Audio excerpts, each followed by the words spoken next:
Thanks, Mike. So we're recording this presentation for those folks who can't be here. Hey, everybody. Welcome to the Honors Information Session. I am Ashley Wilson. I am the program manager. I'm the one who's been sending you all the emails. So thanks for not blocking me. I appreciate that. And so we're super excited to have you here tonight. And tonight will be a great way for you to start learning about the engineering honors community and what we have to offer. Also tonight, you will have the opportunity to chat with current honor students and also some honors alum to talk with them about what we're all about. Like, what is honors? How did it benefit them? So you'll have some time to chat with them at the end of our presentation. And if you have the ability to, we ask that you turn your cameras on. It just makes it for us to be more engaging. We like seeing your faces. We get energy from you all. So if you have the ability, we would like for you to turn on your cameras. And next, I will introduce Rachel Armstrong Cerrone, who will be doing our presentation tonight. She is the honors academic advisor, and she will provide you all with a lot more information about honors, and she'll go over the presentation. So over to you, Rachel. Good evening, everyone. It's so wonderful to see many of you and to see your enthusiasm for learning more about the honors program and community today. The first thing we're going to do is an icebreaker. So if you would, please post in the chat your name, year, intended major, many of you may not have declared yet, and one of your favorite foods. We would love to learn something about you to start with. So if you would post in the name, your name, major, year, and one of your favorite foods. I will start. I'm Rachel. I majored in psychology a couple of years ago. And one of my favorite foods is tacos. All kinds of tacos. Nachos I'm seeing in here. Mac and cheese. We've got a lot of support for pizza. I think, Mike, if you could stop sharing the sound of your computer. Possibly. As people show up, is that you? Breakfast sandwiches. Breakfast for dinner. Anybody else? Chocolate dipped pretzels, noodles, cereal, pasta. I dig it. Eggs, spicy nuggets. Beijing, I also love omelets. I make a really mean omelet. Chicken parm, red velvet cupcakes. Samantha, or Sam, as you go by. One of my intended purchases for this upcoming week is an ice cream that has red velvet Oreos and frosting in it. And I'm super excited to try that out. All of you, just thank you so much for your enthusiasm. And now I'm very hungry. So we're going to get this show on the road so that we can all someday eat all of the wonderful things that you are talking about. So I'm excited to be here talking about the College of Engineering Honors Program. The COE Honors Program is an opportunity for high achieving students committed to taking the technical excellence available at Michigan Engineering and leveraging the broad educational experiences available at U of M. Slide, please. As you know, the University of Michigan is an incredible place. There are opportunities for co-curricular engagement. There are world-class instructors available in all of the colleges and programs. And what we really want to do is take students who have this tremendous educational opportunity and this educational ability, and also this curiosity to keep expanding and to want to make a difference. Honors is also about choosing your own adventure. So you're going to hear tonight from several current and alumni students who will talk about the ways in which they have made honors truly theirs. And we're excited to share that with you. Next slide. So the Engineering Honors Program includes breadth and depth across your academics. Academic excellence is a part of the honors program. We want to see that students demonstrate their academic achievement in a number of ways. That might include classes, the strength of your schedule. That might include grades. That also includes academic and co-curricular activities, recommendations, awards and scholarships, and persistence through this first year. Many of you who are first years at Michigan Engineering. We also want to see students expand their knowledge and to broaden their experiences through a minor and through a focus area. And you're going to hear about some examples of that really soon. We also think that it's incredibly important to focus on who you are and who you are becoming as leaders in your future. So we focus on leadership development through the honors seminars, as well as through many other activities, including honors retreat, opportunities for high engagement practices through the student advisory board, and many more. And then the culminating project of students' participation in the honors program is called the Capstone. And that's a place to really bring your curiosity and your passion and your perseverance together into a project over which you can really take ownership and use to propel you into your future. And I'm really excited for the 5 folks we have today who are coming here to share their capstones. The first topic of this that we're really going to dive into, though, is the minor. So the completion of the minor is a part of the engineering honors program. And that's something that you can start exploring now. So whether you're in a class this semester or you had opportunities to explore courses last semester, you might also be looking at adding a course to your schedule next year that would help you test out your interests in one of the over 100 minors offered at the University of Michigan. There are minors in the College of Engineering, LSA, the Ross School of Business, Art and Design, Music, Theater and Dance, the School of Social Work, and Innovate Blue. And we have students across nearly all of these minors and programs every year. And we have had students in each of these minors and programs at over the past several years of the program. The minors, many of them, can be completed within 128 degree credits. So this is something that might fill out your general electives. They may also overlap with other degree requirements like intellectual breadth, technical electives. That's a really great conversation to have with your academic advisor. And we're going to talk about how to prepare for applying to the honors program near the end of today's presentation. We have a sample list of University of Michigan minors. This is just some of the minors that our students are completing. That includes art and design, many different languages and cultures, climate and space sciences and engineering, the international minor for engineers, general philosophy. There's also at least one other philosophy minor, physics and math, entrepreneurship, business, and many, many more. Music, multidisciplinary design. The opportunity to get outside of your comfort zone, whether that includes taking courses in a subject that you're really interested in, but don't intend to pursue a degree in, or that you've never heard of before and never got the chance to study before you got to college. As I mentioned before, the University of Michigan is a world-class institution, and the chance to learn from people across the university is really unparalleled. Our first activity for today is to post in the chat if you could minor in, oh, I'm sorry, is there a poll? You're right, Rachel. Oh, the chat is correct. Okay, thank you. To post in the chat what you would minor in if you could minor in absolutely anything. That might include real minors that exist at the university that you know about. That might also include things that you hope we offer, or things that you just really are interested in studying at some point in your time at Michigan. So I have missed 80 messages in the chat. I'm going to scroll until I see things like German and class. We've got music. We have students studying music performance. Engineering, as I'm sure you all know, is a huge representative on things like the Michigan Marching Band and other performances. We've got people interested in underwater basket weaving. That's a joke from back when I was in college. English, music, learning more about mechanical opportunities, learning more about people through business and psychology, art and design, computer science, film, philosophy, space, sleep. Brian, you should take a nap. And many, many others. There's Greek here, there's Russian. Marching band is a fantastic place to be. And I just can't even scroll that fast. So thank you so much for all of the things that you have shared. We do have students tonight who are in many of these minors. So ask them how they found their minor, how they made a decision about it, what kind of classes they really enjoyed as they've tested it out.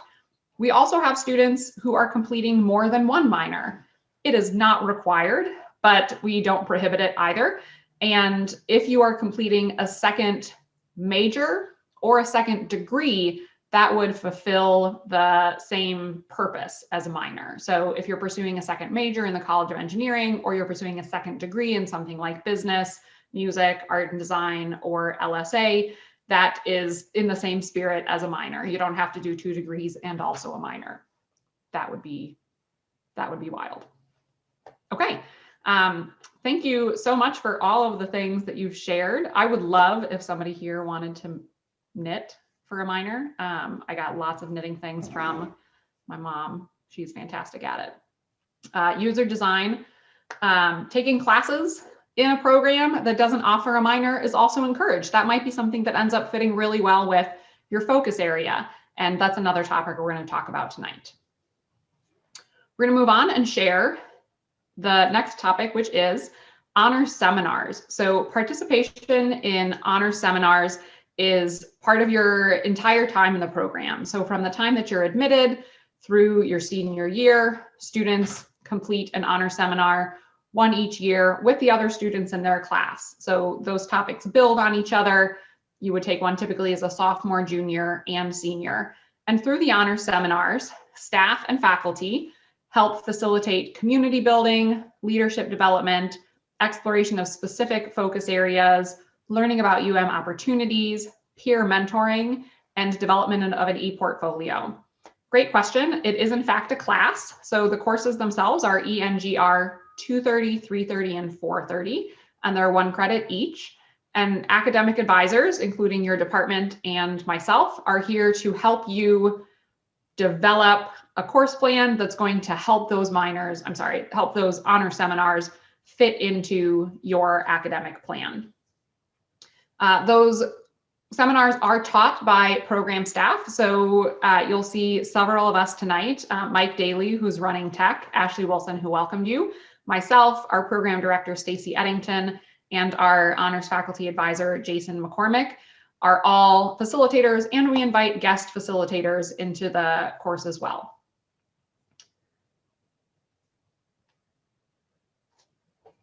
Next slide, please. As I mentioned before, an honors focus area is also another really important way in which you can both broaden and deepen your experience at the University of Michigan.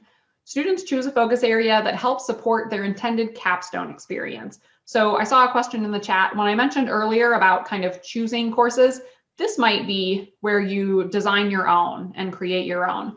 Minors do have to be officially recognized as a minor that is awarded by a college or school or program, but the focus area is a chance to really build from technical and general electives some courses that are going to help you explore a topic that's really important to you, whether that's in research, public service, entrepreneurship, design, global operations, some combination of these, or some alteration of one of these.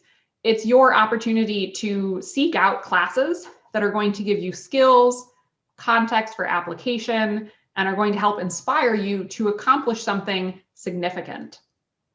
And you're going to hear from 5 students coming up really soon about the things that they accomplished, as well as some of the courses and experiences that helped inspire them. All of these students build on this focus area and use this focus area to propel them through success in their honors capstone project. Next slide, please. The capstone project is a 1 to 3 semester project mentored by a faculty member at the University of Michigan. So even though it's a student's opportunity to exercise their independence and to accomplish something really significant, they're not doing it alone. Many students do their projects in teams. All students have mentorship, but it's really a chance to pursue your passion and to share that publicly. All students showcase their work through a public presentation, either at Design Expo or Spotlight, both of which you're going to hear about in a little bit, as well as a capstone library hosted through the University of Michigan library system. These projects are pursued over the course of 1 or a few semesters. They may take the shape of something like a research thesis or a more active kind of practicum style project. And they are really a chance for students to uniquely pursue what is most important to them. I have the pleasure tonight of introducing our speakers, and our first speaker is George Adamson. So George is going to take over speaking here in a moment as one of the first students talking about what he was working on, because George actually graduated in December, and so he is a very recent honors alumni and also a current master's student at the University of Michigan. So thank you for joining us tonight, George. Yeah, hi everybody. So yeah, like Rachel said, I just graduated in December and I'm now in the SUGS program doing a master's in aerospace engineering. So I'll kind of talk about my brief experience with the honors program. So my minor was in meteorology, which is part of climate and space sciences and engineering. I highly recommend that department if you have any interest in weather or climate. And my capstone project was looking at aircraft routes, specifically for supersonic aircraft. So for those that aren't familiar, Concorde used to be a famous aircraft that could fly between New York and London in about 3 hours, but it was recently retired at the beginning of the century. And my project basically looked at the feasibility of deploying these types of aircraft over land because they produce these phenomena called sonic booms, which are kind of like loud, thunderous noises that can be pretty disruptive to people on the ground. And I basically wanted to look at the feasibility of flying one of these aircraft between two cities over land. So in this case, LA and New York. So it was an optimization style problem, and it was really cool. It kind of took me out of my comfort zone too, because at least in aerospace, we don't really take any classes in optimization. So my mentor was actually a professor in the IOE department, Professor Amy Cohn. So that was great because I could sort of bring my aerospace knowledge and then learn some more multidisciplinary stuff from the IOE side of things, which was really cool. And I definitely recommend, if you're struggling to find an advisor for your capstone in your own department, don't be afraid to branch out and try to find, a multidisciplinary type of advisor. And then as far as focus area courses go, I took 3 aerospace classes, so nothing too surprising there. The cool thing too is if you're interested in doing a master's degree through SUGS, you can actually double count or transfer your classes between the two. So those 2 500 level classes, I actually can count towards my master's degree, even though I took them as part of my undergrad in honors. So that was kind of my experience with honors and especially my capstone. And I'll be here for the next, I think, 10, 15 minutes. If you have questions, I'd be happy to answer them in the chat here. And yeah. Thanks, George. Before you unmute yourself entirely, could you talk a little bit about what it was like to present your honors capstone at the Design Expo and in your video? So what were the things that you enjoyed most about that opportunity? So yeah, presenting was definitely a really fun thing to do, to kind of have people hear about your capstone. I had worked on mine for about a year, so it was definitely fun to kind of culminate it with a really cool presentation. And a lot of people actually showed up, which was great. I think the hardest part was trying to condense, a year-long work into like 10-minute video, as well as just a presentation. That can be a little bit tough, but it's definitely a good skill. And also trying to make your project like accessible to people who maybe aren't as familiar with the topic. So definitely some challenges there, but it was really fun and a great experience overall. Thank you. And as George mentioned, that is a really tremendous skill, something that's going to be very useful for many opportunities in your future. And we really enjoy seeing students transform, as George mentioned, this incredible body of work and translating it to people who don't necessarily have a background in that, including myself, who I have never studied engineering. So thank you, George, for sharing that. I did also really enjoy his presentation. At some point today, you're going to get a link to the honors capstone videos that are on YouTube. And George is one of many of our videos that are hosted on YouTube, where you can watch 7 to 10 minute videos of students talking about their really exciting capstone projects. I have the pleasure next of introducing Leah Marks, who is a senior in material science engineering. And Leah is one of our many students who have combined an opportunity like some really important and in-depth research with a focus on serving people. So this is a little bit of a public service and education twist on a really important and interesting research project that also combines Leia's multiple interests. So thank you for joining us tonight, Leia. Yeah, thank you. Hi, my name is Leia. Like Rachel said, I am an MSc major and I'm also doing a writing minor. And I'll take a very brief second to highly recommend the writing minor also. It's a really valuable and desirable skill in industry and academia, and it's also a lot of fun. So if you're interested or if you're not sure what your minor would be, I highly recommend it. But so my capstone project sits right at the intersection of my major and minor. So this opportunity came up because I was about to start work as the writing fellow for MSc 250. Some of you may be in that class right now. So I was the writing fellow for that last year. And MSc 250 is one of the courses that implements MWrite, and it's also the only engineering course to use MWrite right now. So when I was talking to the professor who taught the course, she mentioned that she does some research looking at or trying to figure out, does writing actually help us learn engineering? Because it may not seem intuitive because it's a pretty de-emphasized skill in our courses, but you know, there's no reason not to think that it wouldn't help us learn. So my job was to take all of the writing to learn MWrite submissions, the rough and final drafts for MSc 250. Historically, I think over 4 years. So there were like over 500 submissions and 5 prompts. And we had to develop research rubrics that would allow us to assign scores to each of these prompts as objectively as possible so that we could transform, you know, your words into data.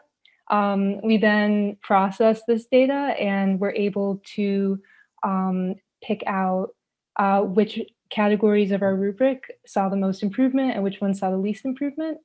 And then we were able to say, oh, look, writing assignments stimulate learning across the board in at least MSc 250, but there are a few problem areas that still need to be addressed. And so we were able to also come up with a list of suggestions of topics that could be improved in future writing assignment instructions or in the actual content being taught in lectures. So the final product for my capstone is a published research paper, which basically advocates for the implementation of writing in engineering courses, which is really cool because that's something that I'm really passionate about. And I was able to use some of the background from my focus area courses that you see there to kind of break down the vulnerabilities in the problem areas that we identified in some of the writing scores, and then like extract the underlying material science principles that could benefit from more teaching. So yeah, this ultimately will hopefully help me get some more insight with the teaching process. I'm definitely interested in academia and hopefully we'll be starting grad school in a few months. So yeah, that's my capstone. Thank you, Leia. Congratulations on your publication. And we really hope to hear good news about where you're going for what's happening next for your graduate program. You did a great job of telling us kind of how you got involved in this topic, as well as how this topic relates to your future goals since you're planning on going to grad school. We're hearing some questions in the chat from students asking, how did you balance this work and this research along with a regular course load? So could you speak to that a little bit, please? So one thing that actually really helped, and I think it's undersold, but MSc 490, and I think any like major plus 490 is a research-based course where you can get like credit either for the capstone, for a tech elective, for a major elective, while doing work for your capstone project. So that really helped me out a lot, getting all of my credits in. Awesome. So Leia makes a great point. If you are interested in doing an independent project like Leia did, or like George did, you might consider pursuing what's called independent study or directed research. Each major and department has a different number for that. and can do that really uniquely because each department gets to kind of do their own thing.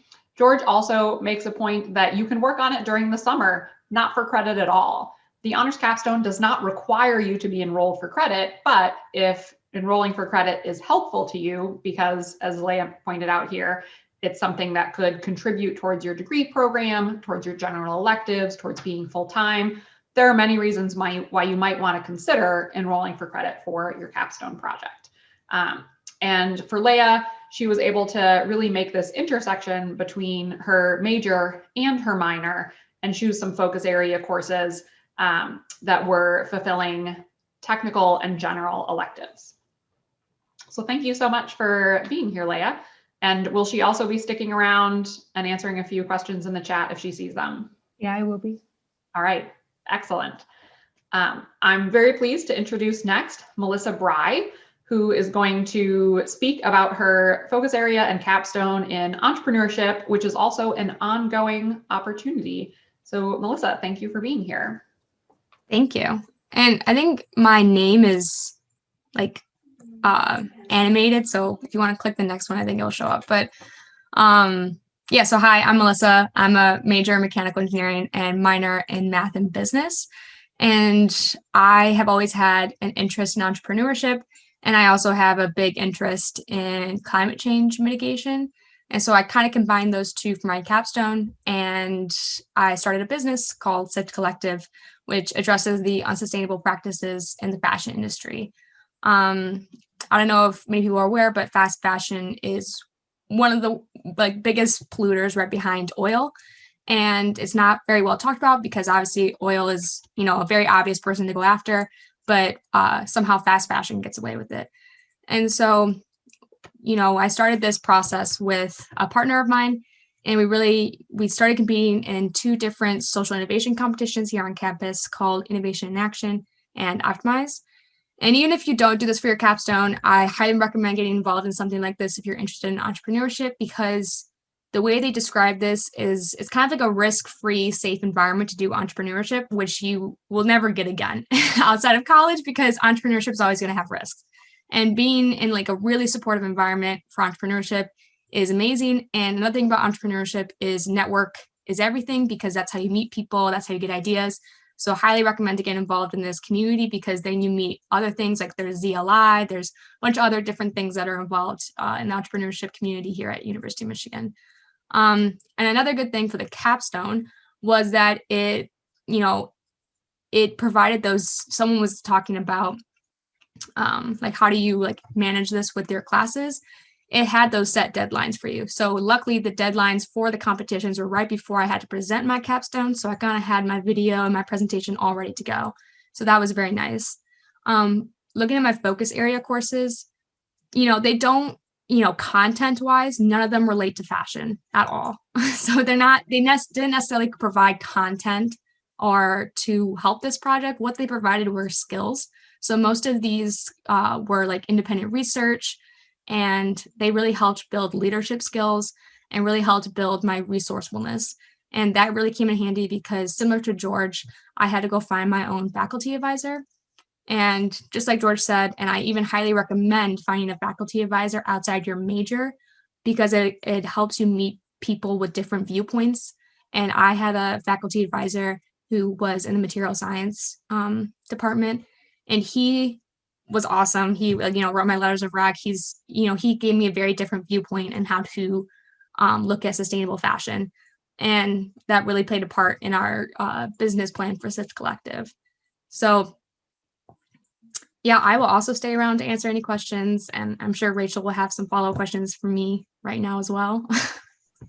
Yes, I will, Melissa. Thank you so much for being here. Melissa has also been a trooper and presented this focus area for 3 semesters in a row, presented this capstone for 3 semesters in a row, I believe last winter when it was in its development phase, as well as the fall and today. So we're super thrilled for her to be here talking about it again.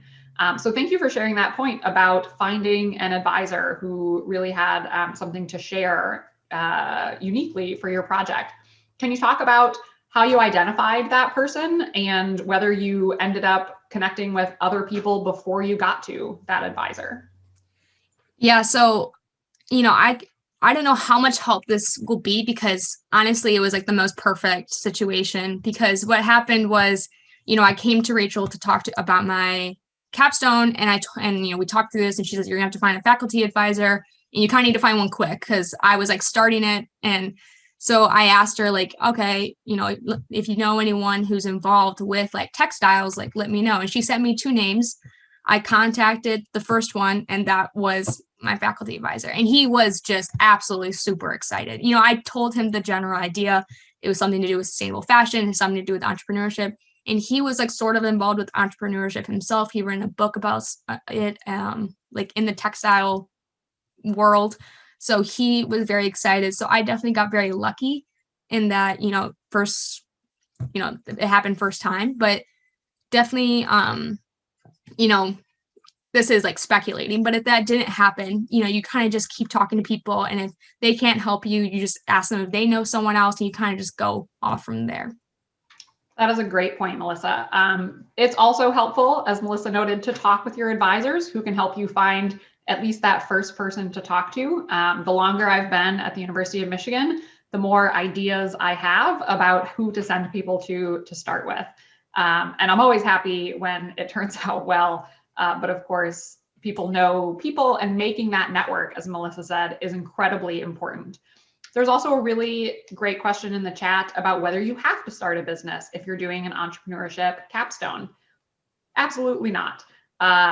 Melissa has and has done really successfully with that. But Melissa, could you speak to whether there were other programs and students who you saw in Optimize and Innovation in Action who went through the steps and learned a lot, but maybe didn't come out with something that traditionally succeeded in the end? Mm-hmm. So real quick, the difference between the two of these, Innovation in Action, they like conduct themselves differently, but at the end, Innovation Action has a pitch competition, and then the winner gets $10,000, and then second place gets less, and third place gets less. And so you don't have any obligations after that. The money has no obligations of where it goes. So, you could just pitch, be done, and be like, yay, we did it. Optimize, on the other hand, if you get funded by Optimize, and many teams get funded, you have to, you also get money, and you can also sign up for like an additional funding stipend to work over the summer. And so they will fund you to work over the summer, but they expect you to like work over the summer. So they expect you to like come in to like the office. I know they did something different for virtual, and they expect you to work on your project. So obviously, like, I met a lot of people through these, which is again another reason why you should do it, because you meet a lot of really cool people. But I met a lot of people through these who came up with really cool ideas, and they went through the process of creating the business plan, creating a prototype. And when I say prototype, that doesn't mean they built something every single time. Sometimes that means they just, drew something up, or they coded something to do like a demonstration, and, they presented it, they got funding, and maybe they just took that funding as a nice little prize and went their own way. You definitely don't need to start a business. But I definitely will say that starting a business is a very big learning process. Starting a business during COVID was an even bigger learning process. So you definitely will only gain from the process, is what I'm saying. You won't lose. That is a great point. And that is true of many of the things that students engage with through the honors program. So whether they are thinking really big in pursuit of an honors capstone, or applying to things like national scholarships and fellowships, which we encourage through the honors program as well, succeeding in terms of, achieving the thing isn't the only goal. The growth along the way is also tremendous, as well as the connections that you make. So thank you, Melissa. There may be also questions for you in the chat, and you'll be around for the next few. All right, thanks so much for being here. I'm happy next to introduce Allison Wilcox, who also just recently presented her capstone last semester, and I really enjoyed learning about it. Allison is majoring in biomedical engineering, and she's going to talk to you today about the Michigan Neuro Prosthetics design team. Thank you for coming, Allison. Yes. So yeah, as mentioned, I'm Allison. I'm a senior in biomedical engineering with a German minor. which on paper doesn't seem like it really connects much to my focus area in Capstone, but I really highly recommend checking out foreign language minors. I think it's a really good way to expand your horizons. And for me, it'll be really useful, I believe, in my career because the medical device industry is very international. It's already paid off. I did an internship with a company that has strong German ties and had to like translate some documents along the way. So I would highly recommend. The German department even has a German for Engineers course sequence, which is a lot of fun. And then for my focus area, I did design, something I've been really interested in. So for those courses, I took an entrepreneurship class, creativity and design, that like went through how to interact with users and get a little bit more feedback on making user-centered design. Mechanical engineering class, because as a BME, I wanted to get a little bit more depth in the mechanical side of things, which isn't necessarily offered as much through the BME department. So design for manufacturability definitely contributed to the success of the project that I was working on, making sure that the prosthetic arm could be manufactured and easily assembled, had a lot of good principles there. And then an anatomy class, because I was interested in, and also to help out with my project. So I've been involved in Michigan Neuroprosthetics since my freshman year. And I really wanted to step up and take a deeper dive into the team and have a bigger design role. We had some pretty ambitious goals in revamping our arm design. You can see in the picture, the before image. And we worked with our previous client with the prototype that we had given him, get some feedback, and then completely overhaul the design. So that was a lot of fun, getting to take a deeper dive. As mentioned by some of the other students, that you could get credit for doing research. You could also get credit for doing design through the Michigan, Multidisciplinary Design Program, or MDP. So I got some credits to give me a little bit of wiggle room in my course load to have some extra time to work on this project. So highly recommend checking out MDP as well. Yeah, I can answer some questions, whatever you have. Yeah. Thank you, Allison. I'm sure if we were in person, everybody would be giving a round of applause. Can you talk about briefly the impact of what you and your team wanted to achieve through the neuroprosthetics design team? So why is it something that that matters to you and that matters to other people? Yeah, so we work directly with local clients to give them these prosthetic arms that function and they can use in their daily life, which as a designer has been super rewarding, getting to see the excitement on these children's faces when they get these arms. And the idea is that kids grow too quickly, that an investment in a high-end prosthetic that they would just have to replace the next year when they outgrow it doesn't really make a lot of sense. So we can 3D print these arms really cheaply and give it to them pro bono. And it's been great interacting with community. And we're also in the process of expanding with other universities to broaden our reach. Thanks, Allison. And I think you also mentioned when you presented that kids who grow and might outgrow a prosthetic are a really important target for this kind of opportunity. Yes, exactly. Awesome. So thank you so much to Allison for being here and for talking about her work with Michigan Neuroprosthetics Design Team. And Allison, yes, you'll be around if people are asking you questions in the chat. Fantastic. For sure. Yep, I'll check out the chat now. Thanks. All right. And last but not least, I am excited to introduce Egl Clafton, who is a member of the EGL specialization of the honors program. And she completed her capstone in global operations and business through the Tauber Institute for Global Operations. Haley's going to tell you a little bit about her project and what helped prepare her to succeed. Awesome. Thanks, Rachel. So hi, everyone. Like Rachel said, my name is Haley, and I did my focus area in business and global operations, which is pretty much another way of saying the EGL specialization. So my undergrad was in mechanical engineering, and then I'm currently in my SUGS Master's for Industrial and Operations Engineering, and I got my international minor during undergrad. So in EGL, all of us earn the international minor. Some people earn another one, but we all get the international minor, and then we all do some sort of fifth year or beyond master's degree in engineering. So for focus area courses, that was sort of the business aspect, since our international minor was covering the global half. But I took things across sort of the manufacturing, finance, business, sort of throughout the Ross School of Business. And the nice thing about our program is, unlike the Ross minor, which is a little bit more kind of constrained, we're allowed to take a pretty wide variety of electives. So international finance, business analytics were really interesting classes to me. And so for Capstone for EGL, it's actually an internship between your senior year and your master's year. And you go through the process of being matched up with a project during your second semester of senior year. So for me, in like spring of 2020, I was going through that process and I was paired up with the Boeing 737 project. So it ended up being virtual, but pretty much our project was to go in. I worked with one other EGL engineer and 2 MBA students. And together, the 4 of us worked on the project of quality inspections were taking too long. We were waiting too long for the quality inspectors to arrive, and it was slowing down the whole plane manufacturing process. So we developed a machine learning model that pretty much would predict when these calls are expected to arrive. And as you can see in that plot up top, the light blue is when the call happens. But if we apply the machine learning based on the specific mechanic, the specific day of the week, the specific plane, we can get a lot more specific with when we expect that call.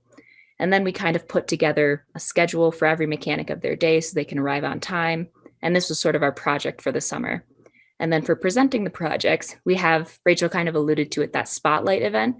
That happens in the fall when everyone gets back, and we have the 25 to 30 projects all give a presentation, and then we give out awards and things like that. So that's sort of the EGL focus. And I'm sure Rachel will have some other questions, but yeah, I'll also be around to answer other questions about that. And I think there's also a section on EGL coming up next too, that'll get a little more in detail there.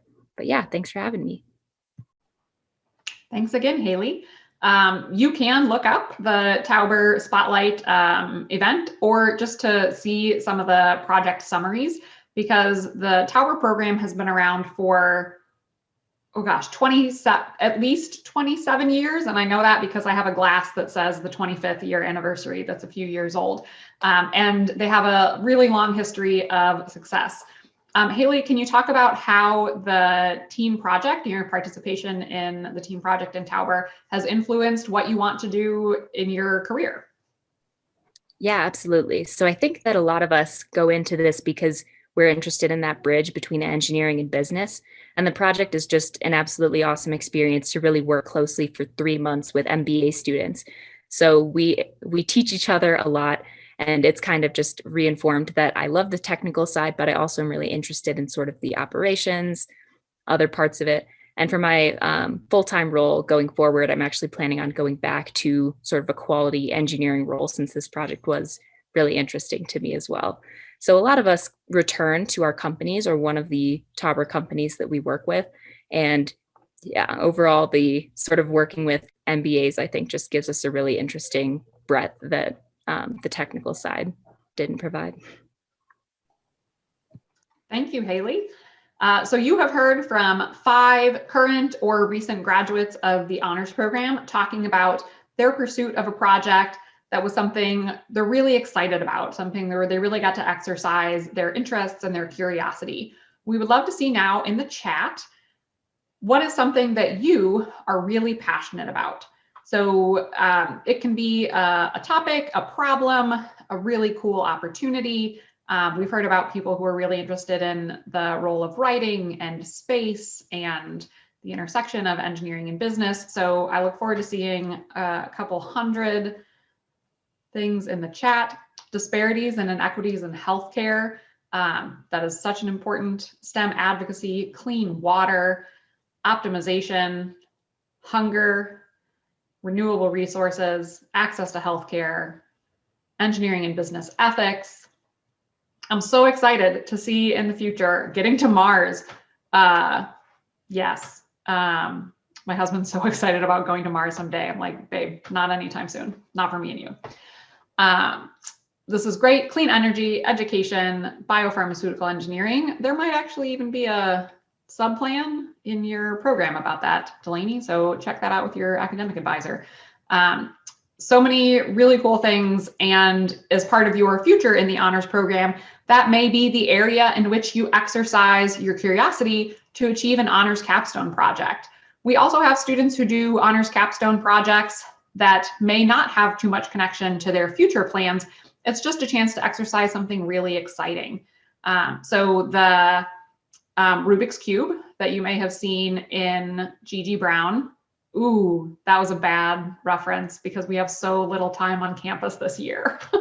If you've ever been to G.G. Brown, sorry, everybody. I kind of made a faux pas because I forgot that it's 2020 and 2021. The Rubik's Cube started as an honors capstone. When it finished as an honors capstone, it was actually 3 totally unusable cubelets because they started with this huge goal of building the Rubik's Cube that nobody had ever done before and realized that their design was non-functional. So they passed the honors capstone and completed the honors capstone by saying, you know, here's what we designed, here's where we found that we needed to make changes. And the only reason it exists is because they stuck around for a master's degree and kept building the Rubik's Cube. So our goal with the honors capstone isn't for you to aim small and achieve it. Our goal is for you to take some risks, like Melissa said, to take on a project that is going to be a challenge and to really stretch yourself in collaboration with teammates and with support from faculty advisors and the teammates and the honors program as well. Okay, moving on to talk, as Haley said, more about EGL. So EGL is the Engineering Global Leadership specialization of the honors program. So the College of Engineering honors program is the umbrella over all honors students, and EGL students are one specialization of that. So all things that honors students do and have access to and have the opportunities for, EGL students have as well. So you'll see here in the global education pillar, students complete the international minor for engineers as their minor for honors.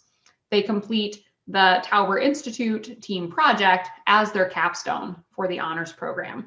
They complete the honors seminars and they have focus area courses in business and global operations through Ross, through the Ross School of Business.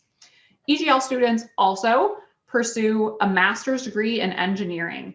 It is the only specialization that requires a master's degree in engineering, but actually about half to 2/3 of our honors graduates pursue an advanced degree, whether that's SUGS at U of M or a master's or PhD outside of Michigan. So a master's and a PhD is not required for honors, though very popular. It is required for EGL students.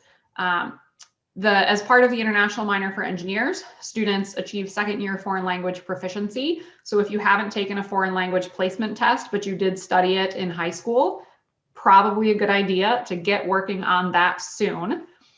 And someday, very soon, when students get to travel again, they will study, work, and/or volunteer abroad.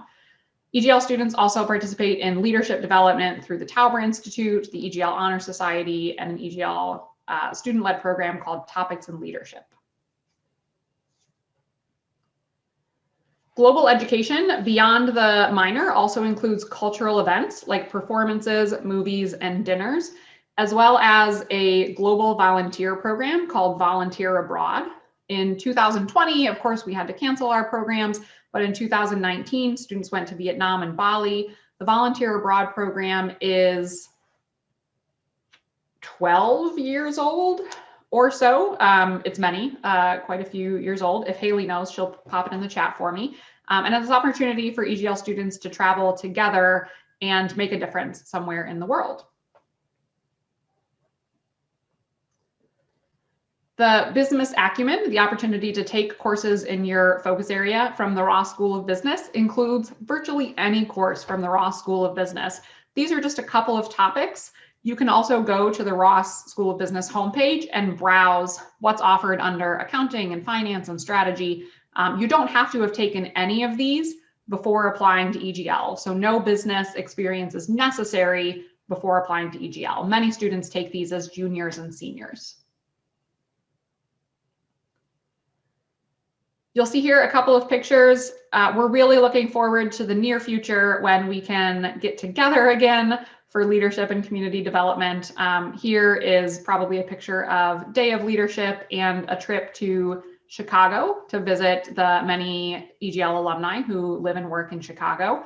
But EGL and Honors have also been hosting a lot of virtual social events, alumni networking and industry events, as well as leadership and professional development opportunities.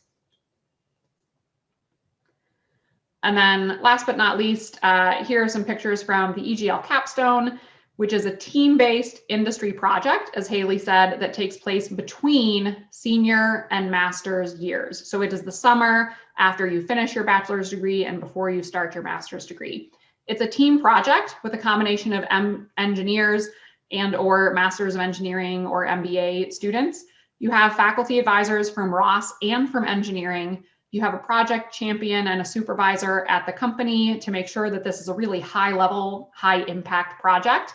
And then you present your project at an event called Spotlight that is also a competition for awards. Every year that I have worked at Michigan, which has been 7 so far, EGL students have placed in anywhere between 1 to all 3 of the top 3 teams. So we always have EGL students represented on the winning teams because they do such a fantastic job. And the Leadership Advantage program helps prepare you for the success on the project.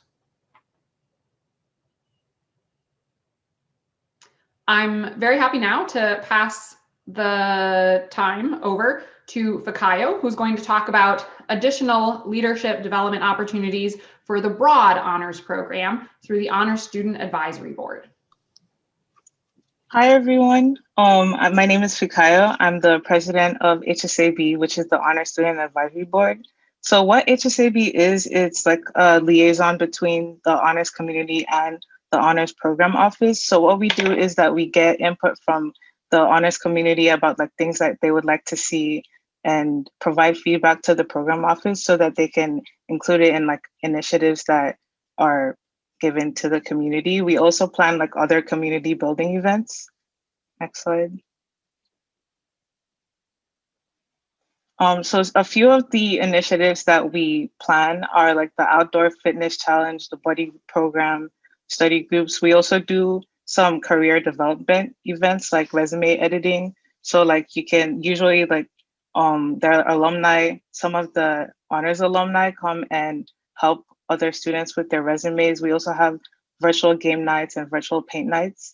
And like last semester we had a pumpkin carving contest where a few of the members like carved pumpkins. Like it was virtual, but a few of the members carved pumpkins and everyone in the community voted on like the best pumpkin and like the person won a prize too. So those are just like a few of the things that we do. Thank you, Fikayo. If you have the opportunity, I would strongly encourage you to check out the honors Instagram page where I believe pictures of some of those pumpkins are featured. Emmett Springer, who is one of our peer advisors and is answering questions in the chat, did some phenomenal pumpkin carving. It was mind-blowing. And thank you, Ashley, for dropping the Instagram into the chat.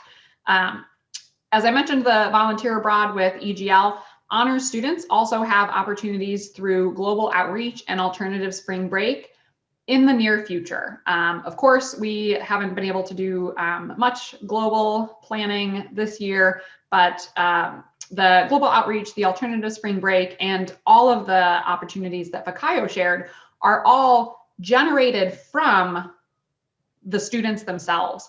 So everything that Honors has built has been part of what you bring to the program. So your enthusiasm, the activities and ideas that you have are really kind of the way in which you create the community. So now we have the opportunity for you to share activities that you would want to do with the honors community. That can include celebrating some of the things that Fikayo told you about, as well as posing new proposals for the honors community. So if you would please drop that in the chat, we would love to hear activities that you want to do with the honors community. Here they come. Game night is lit. What is it called? Discord? I feel too old to know what that is, but there's a place called Discord where they play things. A lot of enthusiasm coming up there. Cookie decorating. That's fantastic. Among Us. Field trip. There has been camping in the past. I don't think I would do it while it's about to be 5 degrees, but maybe sometime again when it's nice. An escape room, paintball, gaming tournaments, so much support for games. Trips. Mike and I are really big fans of Cedar Point. In fact, if your faculty don't already do this, here's what you should totally do. When they send you to breakout rooms and bring you back in class, you should encourage them to say, "Welcome back, riders. How was your ride?" Because that's what they say at Cedar Point. Now I feel like a dork. But Cedar Point is legendary. Thank you, Liam. Skiing and snowboarding has, in fact, been a trip that students have done before. Our former EGL president actually broke 2 pairs of skis on his first honors skiing trip. Road trip, Christopher, I think you might live in Montana, maybe? Is that why that suggestion is there? I really love the crash courses. Students have done some tiny teach out. So, teaching each other about the things that they have learned. Students actually taught me how to solve a Rubik's Cube many years ago, and I forgot. So thank you. Please feel free to keep posting activities. And because we have current students present here, they can also answer questions as you drop them in. Next slide, please. So I've seen this question a couple of times in the chat. When students have completed all of the parts of the honors program, they do graduate with honors on their transcript and on their diploma. So the shiny thing that you can put in a frame has with honors, as well as the transcript that lists all of your classes lists with honors. That is a reflection of all of the great things that you have done as part of the program. So while it's important, and we know that students are always thrilled that they are earning with honors on their degree, the most important part of it is all of the things that you did to earn that designation. So the friendships and the connections that you have made, the growth that you have developed through the honor seminars, the perseverance and curiosity that you exercise through your honors capstone, all of these are really incredible things that you do in your undergraduate degree that makes the with honors really mean something. And you can see here a picture of many of our honors and EGL graduates in their finest regalia, back when it was warm outside. And I happily get to pass it on to Ashley, who is going to talk about many of the things you keep asking about, like what comes next. Yep, so I'm super excited to hear about your enthusiasm about honors. So check number 1, you would have attended the information session.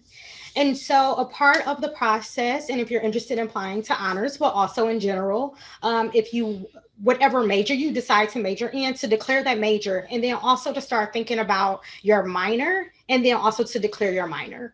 Also, it's super helpful and important for students who are interested in honors to start thinking about, after you have declared your major and your minor, to create like your semester plan. And so semester by semester, what courses you're going to take all the way up until graduation, because that's super helpful for students when they join honors to think about, okay, well, this is a better semester for me to take honors seminar. This is a better semester for me to take a focus area course. So then you work with us really to work with honors advisors, Rachel especially, to help think about what courses do you want to take. And so also we'll talk about the intent to apply form, but Mike will post a link to that in the chat, but this will be a super helpful form. So if you're kind of interested in honors, if you're kind of thinking about applying, like go ahead. This isn't a form that will lock you in that you have to apply to honors. And so by submitting this form, it will provide you with like special access, so to speak. So I will send you a notification when the application becomes open later this year, which will happen around May. And then also you will have access to special opportunities that I'll talk about more on the next slide. Also, we encourage you to consider coming to peer advising. And so we have a couple of our peer advisors here today, but they can talk with you about their experiences and some of the questions that you all have about focus areas and minors. And peer advisors are really good at giving you the day-to-day and talk about their experience of like what it actually looks like to be in the honors program. And again, the application will open in early summer, and then you all just have to apply by October 15th. And so I saw a question about, do you have to declare your major and minor before you apply? No, you don't. But if you're applying in fall, in that fall semester, we will ask you to declare by the end of that fall semester or early winter semester. So it will happen fairly quickly. But if you if you declare your major and minor before then, that's super great. Next slide, please, Mike. And so this is a QR code, so I know that's easier. So if you have your phone handy, you can scan that and it'll take you to that intent to apply form. And so as I mentioned, it will give you special access to and tips to help you along the application process. So you'll be notified when the application opens. Also, we'll invite you to workshops to help you complete the application. So one of the workshops might be working on your resume or thinking about different things that you can explore and all that. So it automatically is collecting your survey or collecting your email. So a question about the email address and collecting it on the form is automatically collecting that. So that's why you don't need to enter it. So I'll have that as long as you submit the form. And in addition to submitting that form, you'll be invited to community events during the summer with other honor students and alums to talk with them more. So please complete this form. It'll give you some special access to things. Next slide, please, Mike. And so here's our contact information, COE Honors, and then also our peer advising link as well. So you can always contact us with questions. Next slide, please, Mike. And so lastly, before we have one more activity that we are going to have you all do, and you'll have an opportunity to talk with the current honor students and also alum in breakout rooms in just 1 second. And I just wanted to talk about common questions that students have about the honors process. So one question in the chat, is the process competitive? And so for honors, you're not competing against other folks. It's not like, oh, we only have 20 slots, so we're only taking 20 students. Each student is evaluated individually and look at, are they a good fit for honors? Would they really value from the input and be a good part of the community? So we look at students each individually to assess their application for the honors program. Additionally, as you all kind of heard through the presentation, just to really highlight, honors is really specialized and individualized for each individual. So 2 folks in honors, their paths don't necessarily look the same. They're not taking the same focus area courses, but I think that's really the joy and the beauty of honors, because it's really based on your interests and your focus and really specialized to each individual. So we work with you to help create that plan together to pursue those things that you're interested in. And another common question, what's the most common minor part that students take? Students typically take whatever minor they're interested in. It's not a common minor. So a lot of students do the math minor, but music, it's a lot of things that happen with the minor. So it's not like a most common minor. And another question in the chat, how many people typically get accepted? So again, there's not a cutoff number. It's not, oh, X people, that's all that we're taking. So students who are a good fit for honors, which we feel most students are accepted to the program. So if a student is a good fit for honors, typically they are accepted to the program. All righty. Also, we did want to provide you another opportunity to connect with community and then also to connect with honor students. And so there will be a virtual scavenger hunt that are coming up. And so you all can RSVP for that. And that will be next Friday at 7 p.m. So that'll be pretty cool. Also, there are some great prizes. I wish I could go because I'm not a student, but like Beats headphones, a Fitbit, Keurig, like I'm kind of jealous that you all get to get those prizes and I can't.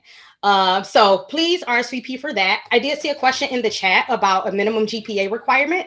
There is not a minimum GPA requirement. And so again, as Rachel mentioned, we're looking at students with strong academic standing. And so that includes thinking about academics and leadership and also co-curricular experiences. So it's looking at students holistically and not set on, oh, a particular GPA. Yep, thanks for that, Rachel, that comment. Okay, cool beans. So next, in 1 second, you're going to have the opportunity to chat with current honor students and alum in breakout rooms. So you'll be getting a notification in just a second. And also, if you have specific questions about your special circumstances, about what you're planning to do with your academics, Feel free to contact us at COE Honors so that we can answer those questions, or you can return to the main room. I will still be here, so will Rachel and some of the other honor staff, so you can always come back to this main room if you have questions. And you'll be getting that alert, or you might have already got it, to move to breakout rooms to talk with current honor students and alum.